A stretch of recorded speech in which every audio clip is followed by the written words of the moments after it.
إن المسلمين والمسلمات والمؤمنين والمؤمنات والقانتين والقانتات والصادقين والصادقات والصابرين والصابرات والخاشعين والخاشعات والمتصدقين والمتصدقات الحمدللہ رب العالمین والصلاة والسلام علی سید الانبیاء والمرسلین اما بعد اعوذ باللہ من الشیطان الرجیم بسم اللہ الرحمن الرحیم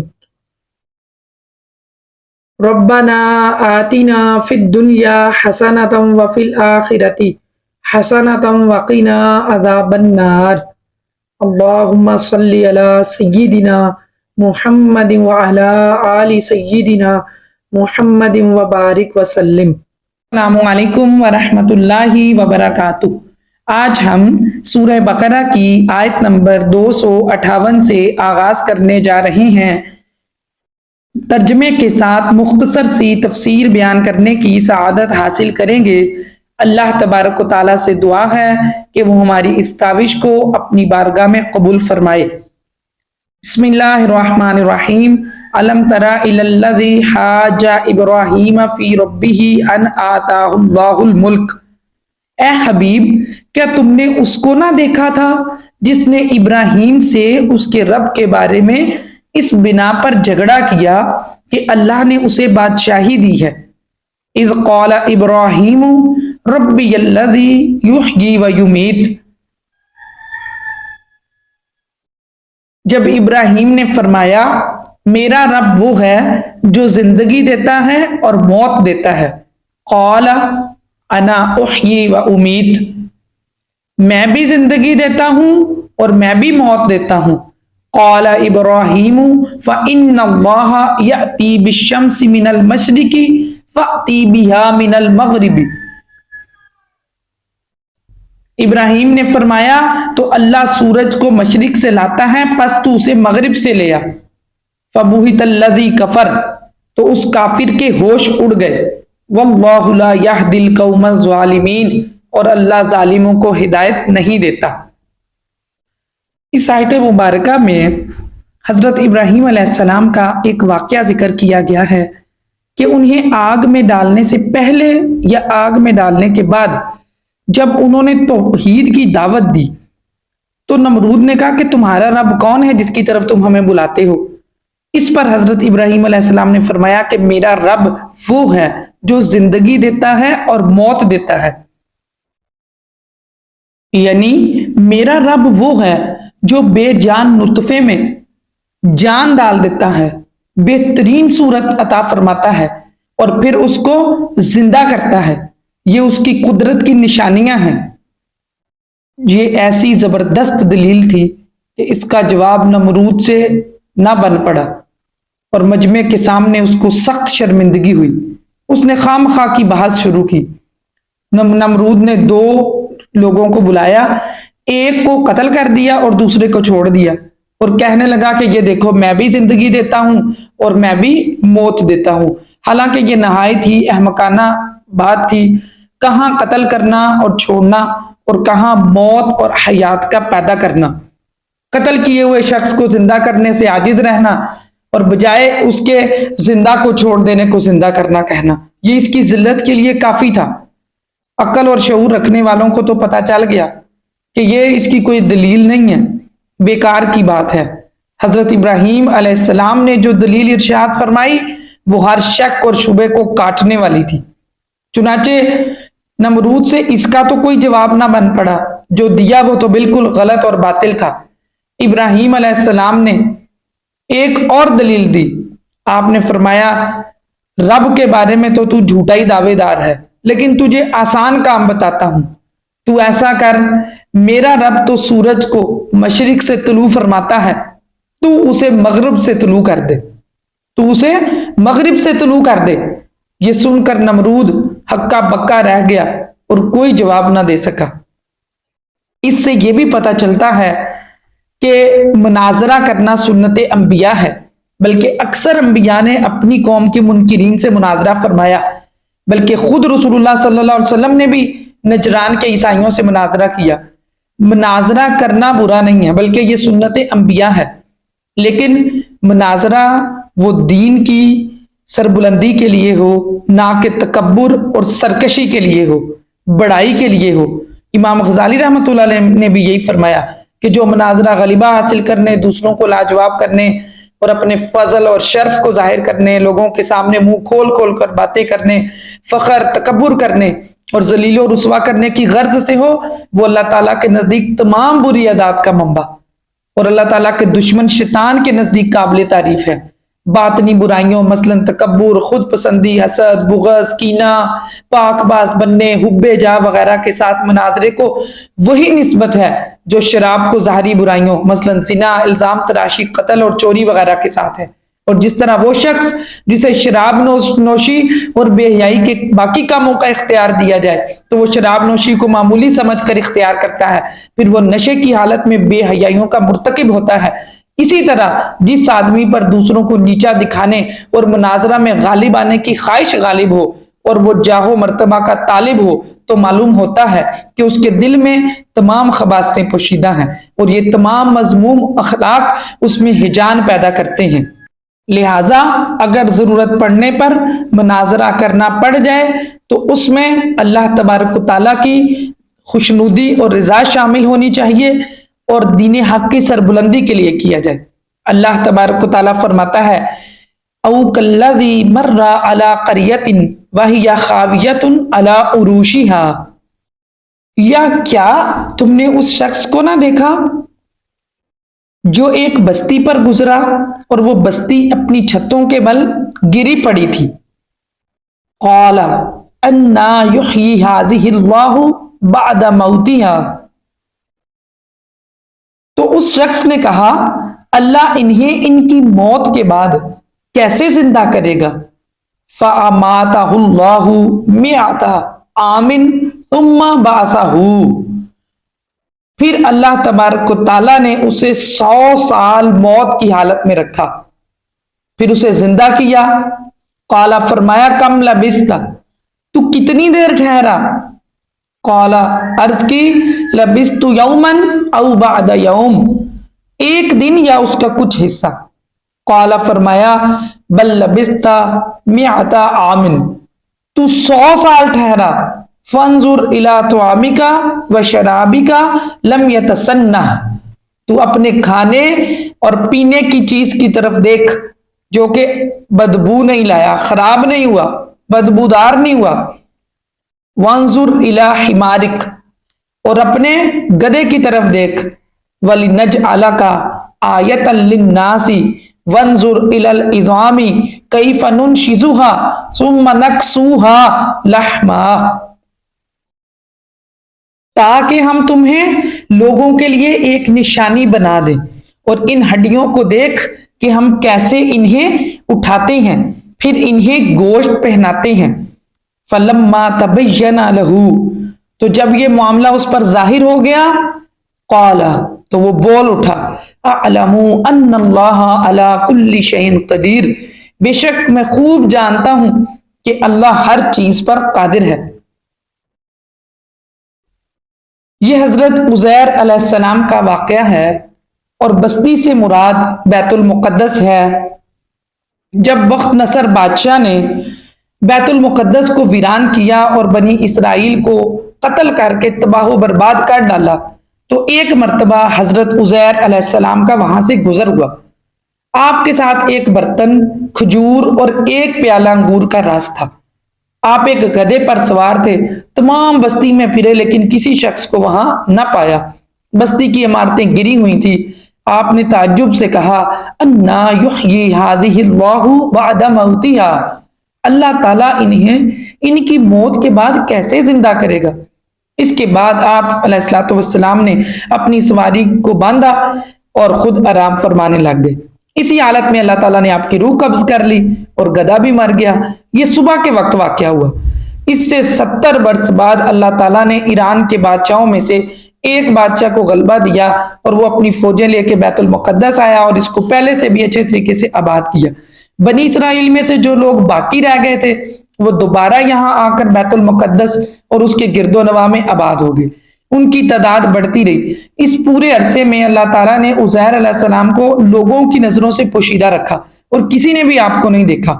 جب آپ کی وفات کو 100 سال ہو گئے تو اللہ تعالیٰ نے آپ کو زندہ کیا۔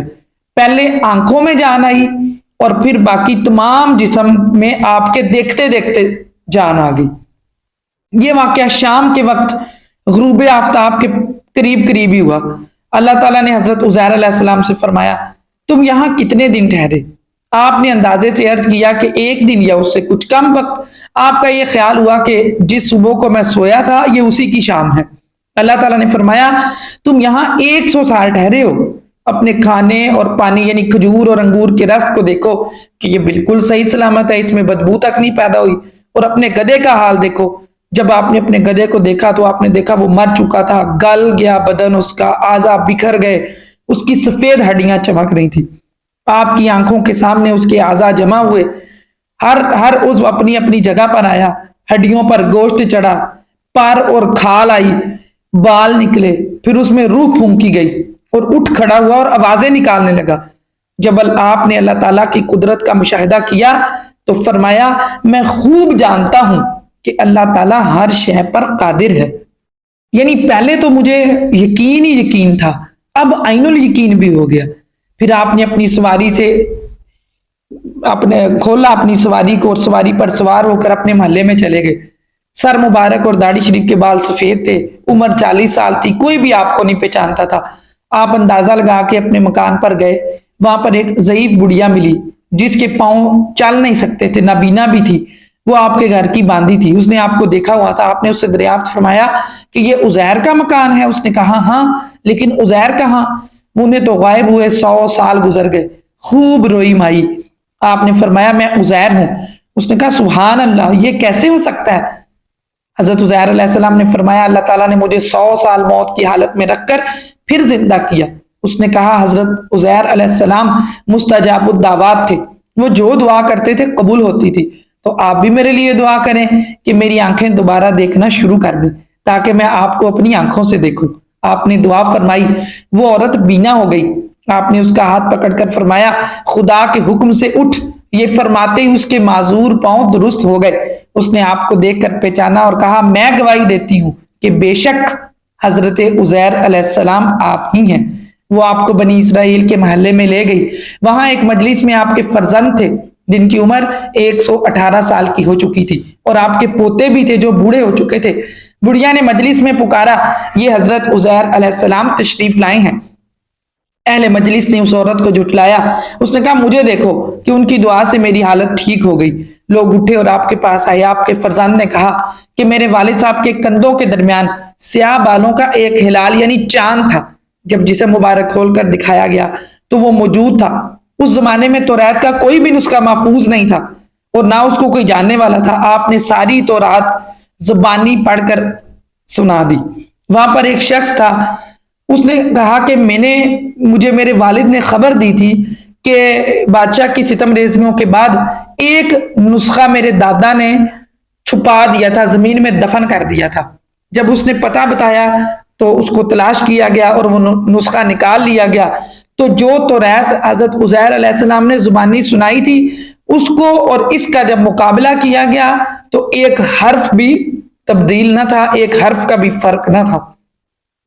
اللہ تعالیٰ فرماتا ہے وَإِذْ قَالَ إِبْرَاهِيمُ رَبِّي أَرِنِي كَيْفَ تُحْيِي الْمَوْتَى، اور جب ابراہیم نے عرض کیا ہے میرے رب تو مجھے دکھا دے کہ تو مردوں کو کس طرح زندہ کرتا ہے۔ قَالَ أَوَلَمْ تُؤْمِنْ، تو اللہ نے فرمایا کہ تجھے یقین نہیں؟ قَالَ بَلَا وَلَكِنْ لِيَطْمَئِنَّ قَلْبِي، تو عرض کی ابراہیم نے یقین کیوں نہیں؟ میرا دل چاہتا ہے کہ میرے دل کو قرار آئے، یعنی میں چاہتا ہوں کہ میرے دل کو قرار آئے۔ قال فرمایا فخذ اربعۃ من الطیر فصرهن الیک، فرمایا پرندوں میں سے کوئی 4 پرندے پکڑ لو اور انہیں اپنے ساتھ مانوس کر لو، ثم اجعل علی کل جبل منہن جزءا، پھر ان سب کا ایک ایک ٹکڑا ہر پہاڑ پر رکھ دو، ثم ادعوہن، پھر انہیں پکارو بلاؤ، یاتینک سعیا، آئیں گے تیرے پاس وہ دوڑتے ہوئے،